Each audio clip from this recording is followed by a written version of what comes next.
Muchos años atrás, en la esquina de Boulevard Artigas y Rodó, existió una casa majestuosa. Una noche en aquel lugar se realizó una fiesta que jamás sería olvidada y que aún permanece unida a un relato mágico. Allí, en aquella fiesta memorable, los invitados bailaron y celebraron toda la noche. Era una casa enorme, llena de pasillos y rincones. Quizás fue por eso que en determinado momento de la noche, los invitados decidieron jugar a la escondida.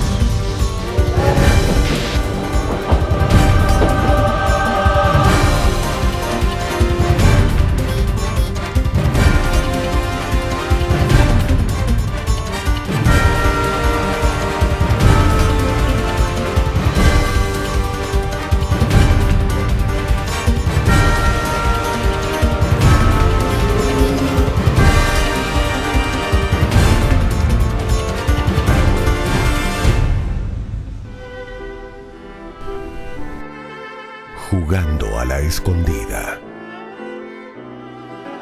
La verdad es que esa esquina de Rivera y Boulevard Artigas era mucho más interesante antes de que estuviera esa torre enorme, porque en ese lugar había una casona. La conocí en el año 1985, que fue cuando terminé de escribir mi primera novela. Entonces la presenté en un concurso en la Feria de Libros y Grabados que se hacía allí, en la casona.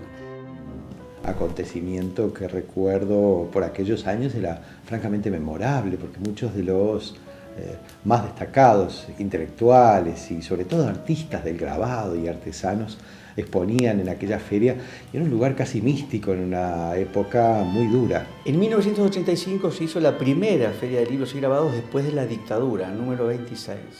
Dicen que durante muchos años vivió en esa casa una familia de aquella burguesía montevideana, sobresaliente, elegante.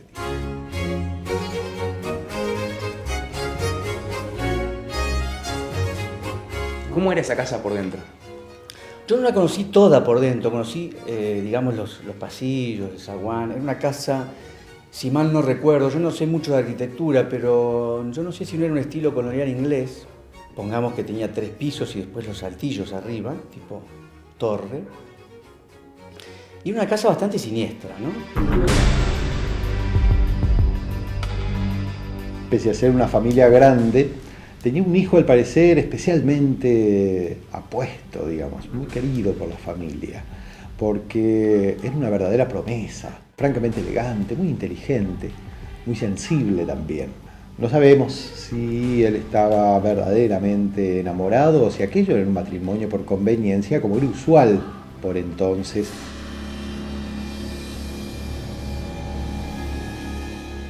Lo cierto es que aquella unión se decidió hacer entre este joven y una muchacha que tenía fama de bohemia, fama de en realidad tener una vida un poco licenciosa. La joven era una chica muy alegre.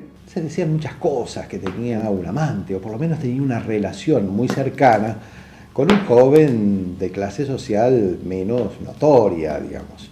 Un trotamundo, dirían, o quizás simplemente un muchacho más pobre.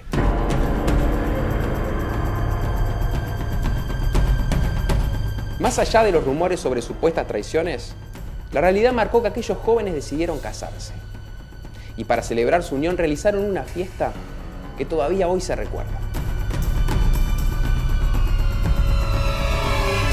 Cierto es que la casa se vistió con su máxima elegancia para recibir seguramente lo más selecto de aquellas prominentes familias montevideanas.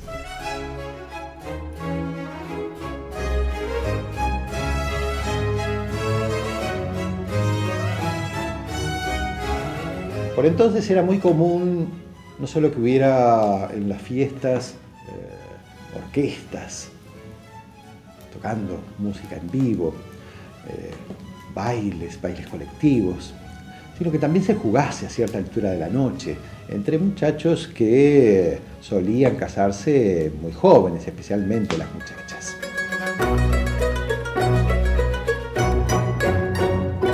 La casa pertenecía al novio, a los padres del novio. Y bueno, se estilaba en aquel entonces, sobre 1900 creo que fue más o menos, se estilaba en fiestas de salón, en fiestas familiares, jugar a las escondidas. No había televisión, no había ni siquiera radio entonces.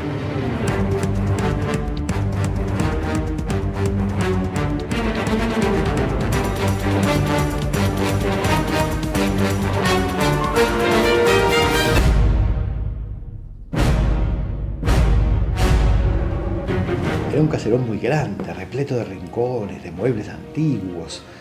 Tenía, al menos que yo recuerde, 3 pisos y varios altillos con sus ventanitas, lugares verdaderamente hermosos.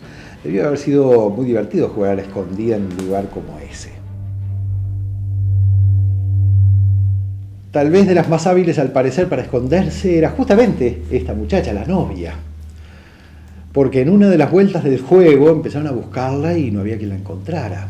Al punto de que al rato empezó a crecer la inquietud y a las muchachas que jugaban se sumaron también algunas de las familiares y luego prácticamente todos los asistentes a la fiesta. Empezaron a buscarla desesperadamente, durante rato largo.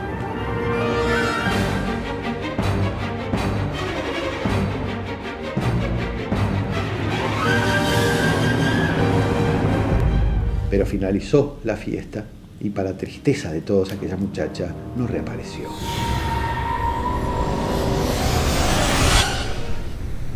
Cuando se dieron cuenta de que no encontrarían a la novia aquella noche, las peores sospechas comenzaron a apoderarse de la situación.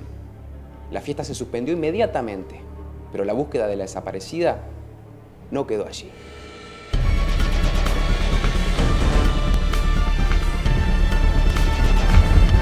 Conociendo la casa como yo la conocí, era una casa muy grande, no era difícil perderse en esa casa.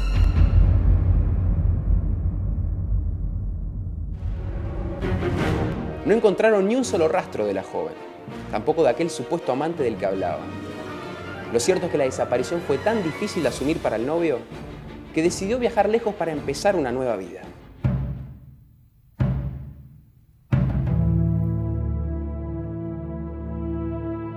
La buscaron, dice que por varias horas, y no la encontraron.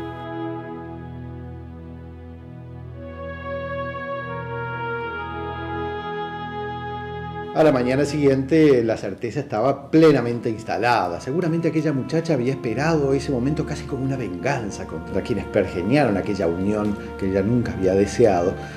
Y esperó ese momento terrible para fugarse de la casona, prácticamente a la vista de toda la sociedad montevideana, quizás fugándose con aquel joven con el que supuestamente ya tenía una relación y deseaba mantenerla.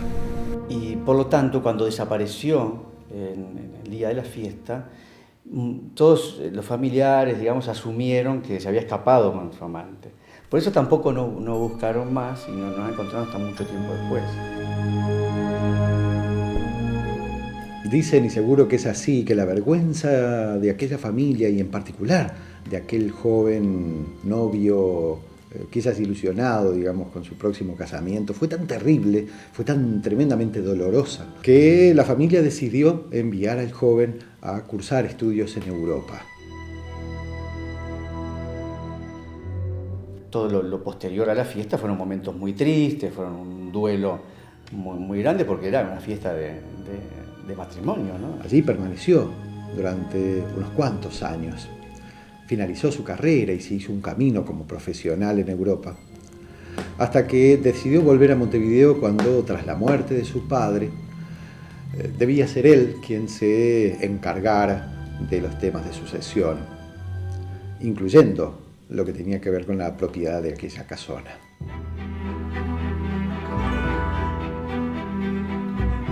De manera que vio el hombre pasar frente a sus ojos seguramente muchos más recuerdos, uno a uno, junto con los muebles que los obreros se llevaban para cargar y trasladar hacia su nueva residencia.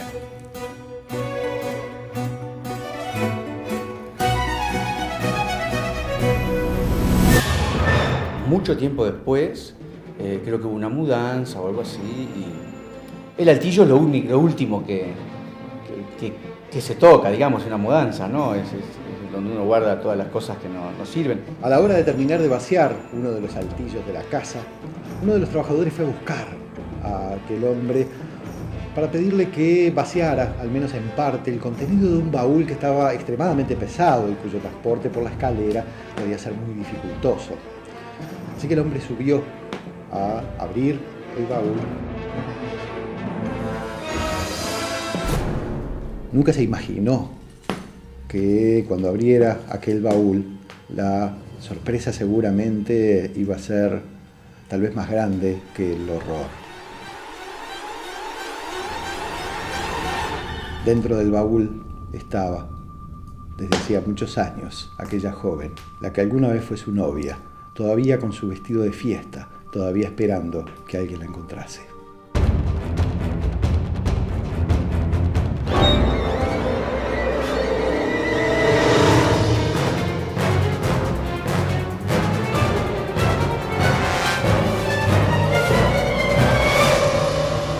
Y allí estaba la novia, que parece que se había escondido en un baúl, el baúl se había trancado por fuera y se había asfixiado.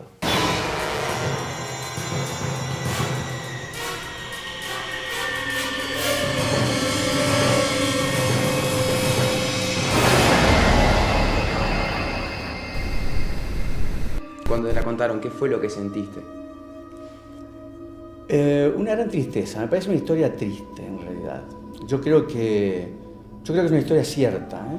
No era difícil, me parece que alguien se escondía en el altillo, que era un lugar bastante alto y como alejado de la casa, en un baúl. Me parece que es creíble.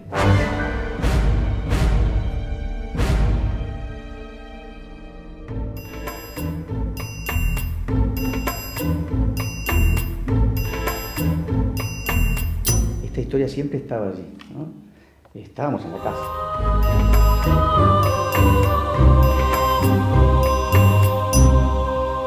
Esa esquina esconde una injusta y trágica historia que, si la escucha bien, quizás pueda derrumbar la sólida estructura de los modernos edificios que hoy se encuentran en su lugar. Y quizás se anime a bailar al compás de aquella música. Y por qué no esconderse en alguna de las tantas habitaciones de la vieja mansión. Pero solo podrán disfrutar de esta invitación quienes se atrevan a abrir el antiguo baúl de las voces anónimas.